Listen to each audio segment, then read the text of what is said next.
Welcome back to the deep dive. We're diving deep into deep work this time around. We've got a bunch of excerpts from Cal Newport's Deep Work, rules for focused success in a distracted world. Mhm. It seems like a lot of you out there are trying to figure out how to get some focus back, so hopefully we can pull out some good stuff for you. What about you? What jumped out at you from all this? Yeah, no, for sure. The thing that really got me thinking was this whole idea of the great restructuring, you Mm. know? The economy's changing like crazy, and tech is really shaping things up. Right. And what's interesting is that in all this chaos, deep work, really being able to focus without getting pulled in a million directions, Right. that's becoming more and more important. So it's becoming more important. Yeah. You'd think with all this emphasis on being fast and doing a million things at once, deep work would kind of disappear, but it's actually the opposite. That's kind of crazy when you think about it. It is. But it makes sense when you think about it. It's all about the quality of your work, right? That kind of work that needs you to really think things through and just focus. That's what makes you stand out. Okay, yeah, I could see that. But the thing is, my inbox is a nightmare. Meetings all day long, Yeah. new software to learn every other week. Like, honestly, where am I supposed to find time for deep work? Right. And it feels like everyone's all about hustle and being busy all the time. Yeah, exactly. And that's a big misconception. People think deep work means you gotta, like, become a hermit and run off to a cabin in the woods. Right. But, you look at companies like 37 Signals, they tried out a 4-day work week. Really? And they found that people didn't get less done. They might have even gotten more done. Wait a minute. They worked less and things got better. It's because they got rid of all that shallow work, all those little tasks that eat up your time but don't actually get you anywhere. Okay, I'm listening. They made space for their people to, like, really dive deep. So they focused on the important stuff. Exactly. Okay, I think I see where you're going with this. So Cal Newport, he's got these 4 rules for how to get good, deep work, right? Right.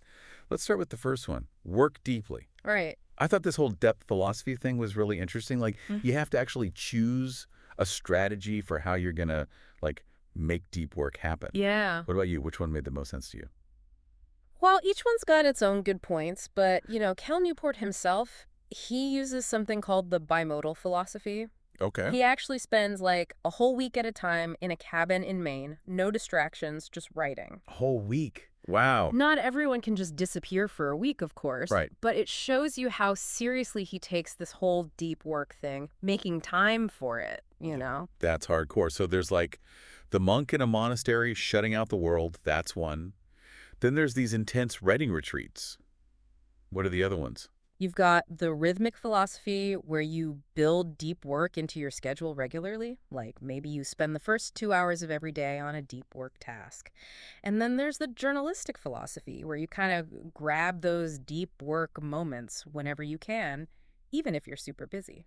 Okay, that makes sense. Yeah, But how do you choose the right philosophy for you? It's got to be different for everybody, right? absolutely. It depends on, your personality, what kind of work you do. Some people love routine. Some people need to be more flexible. You got to figure out what works best for you.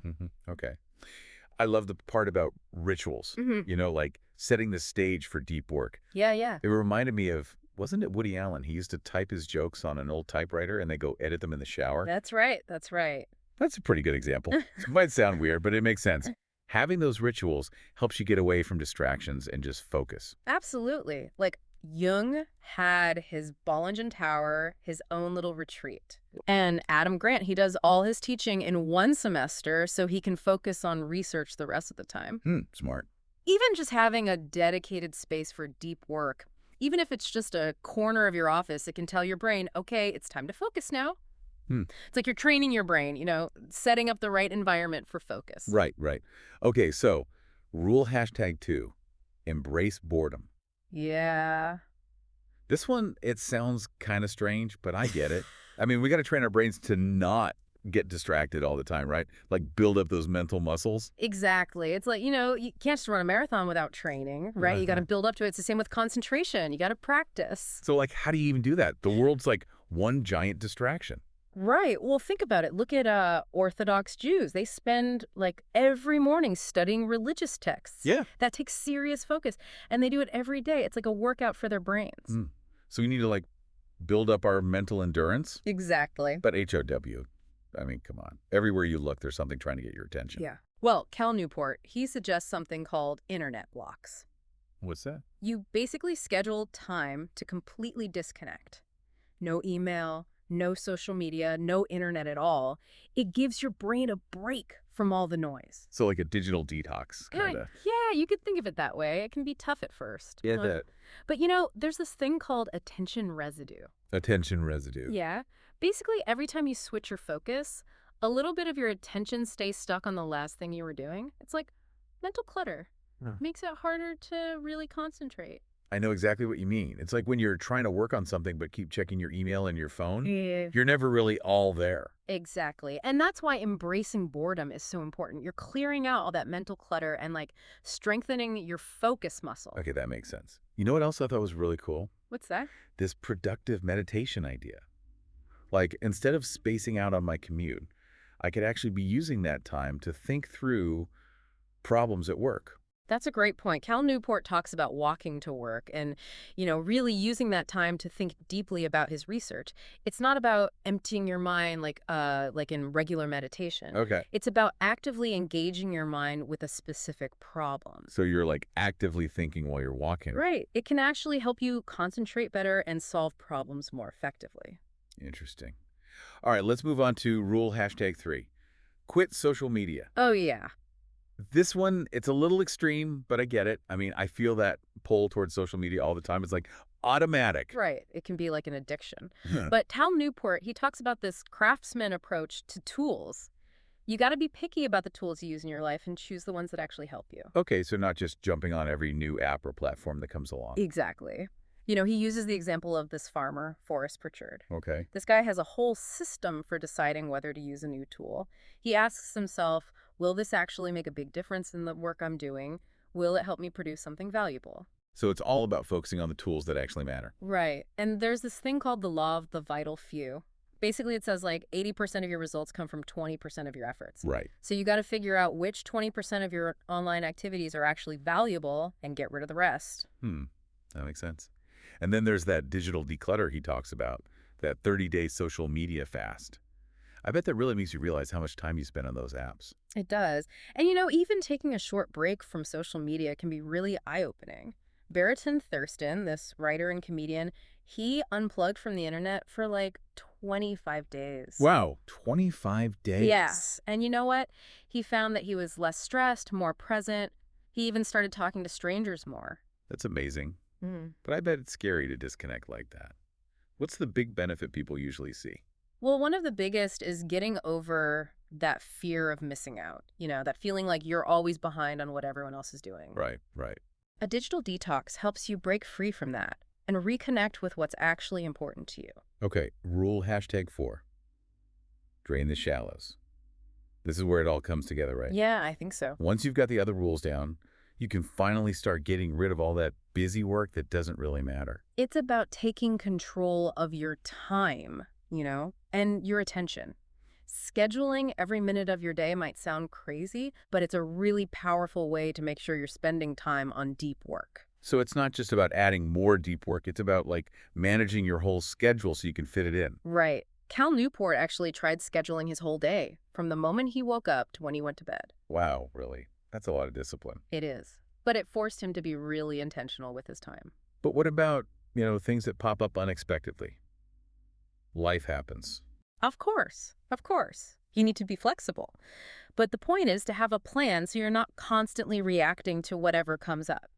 Remember that 37 signals experiment? They actually went a step further. They switched from a 4-day work week to a whole month-long retreat. They basically shut down everything so they could focus on these big, deep work projects. A whole month? Yeah. Seriously, what did they even do for a whole month? Well, they redesigned their whole customer support system. They built a data visualization system, things that would have taken forever if they were trying to do them while also handling all the day-to-day stuff. So they got more creative, more productive, just by making that space for deep work. Yeah, exactly. Yeah. It really shows you how much we've bought into this whole cult of busyness, We think being busy means being productive, but that's not always true. Sometimes you got to slow down to speed up. Totally.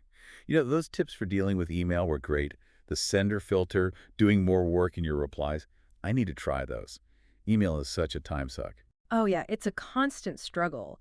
But those strategies, they're all about taking back control, you know? Like the sender filter, it forces people to think before they email you. They got to prove that their email is actually important enough for you to spend your time on it. I like that. Instead of just reacting to every email that comes in, you're setting boundaries. Right. You're respecting your own time and the time of the person who's emailing you. Because deep work, it's all about producing something valuable, right? And that includes communicating effectively. At the beginning of this deep dive, I had this picture in my head of like some writer holed up in a cabin working on a novel. But deep work, it's so much bigger than that. Oh, yeah, for sure. It's a way of thinking, a way of working. It can change any job, any career. It's about focusing on what really matters, getting rid of distractions, and putting all your energy into the work that's meaningful to you. It sounds like a way to do your best work and feel good about it. Exactly. Yeah. So I guess what we're saying is it's time to reclaim our focus and dive deep. Absolutely. It might not be easy, but it's worth it. You'll get more done, you'll learn things faster, and you'll feel more satisfied with your work. We've talked a lot about how deep work can help you in your career, but what about the mental and emotional side of things? Cal Newport says deep work is connected to like a deeper sense of meaning and purpose. Yeah, he talks about how humans are kind of hardwired for deep work, you know? Right. We want to challenge ourselves, learn new things, create something that matters. Hmm. So it's not just about work, it's about like fulfilling your potential as a person. Right. Deep work helps us get past all the distractions and connect with something bigger, something more meaningful. I like that. It's like an antidote to all the overwhelm and distraction we're dealing with these days. It's a way to take back control of your focus, your time, even your sense of purpose. Okay, so we've covered a lot of ground today. Can you give us like a quick recap? What are the key takeaways for our listeners? Sure.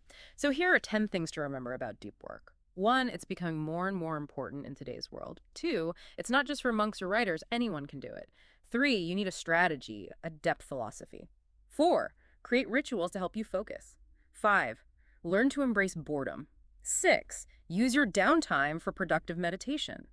Seven, be careful about the tools you use. Eight, consider taking a break from social media.